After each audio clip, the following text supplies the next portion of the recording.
భోజనం చేసేటప్పుడు నేలపై ఎందుకు కూర్చొని తినాలి తెలుసుకుందాం.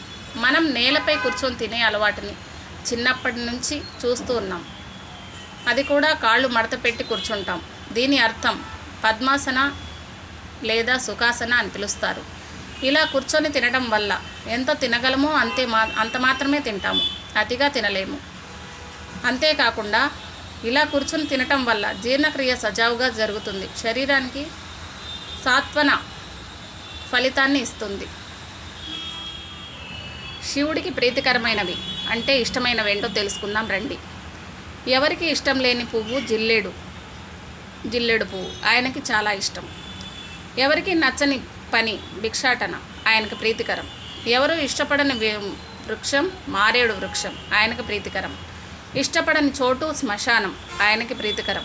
మనిషి జీవితంలో కూడా ఎవరికి నచ్చక అందరూ వద్దనుకున్న రోజు ఆ పరమేశ్వరుడు వెతుక్కుంటూ తప్పక వస్తాడని అర్థం. శివయ్య మీద నమ్మకం ఉండాలి. పూజలో హారతి కొండెక్కిందా లేదా కింద పడితే మంచిదేనా అనే అనుమానం అందరికీ ఉంటుంది. అదేంటో తెలుసుకుందాం. హారతి ఇస్తుండగా హారతి పళ్ళెం కింద పడితే అశుభమా లేదా హారతి కొండెక్కితే మంచిది కాదా అనే విషయం గురించి ఇప్పుడు తెలుసుకుందాం. హారతి కింద పడ్డా కొండెక్కినా భయపడాల్సిన అవసరం లేదు. ఎన్నో కారణాల వల్ల హారతి కొండెక్కుతుంది.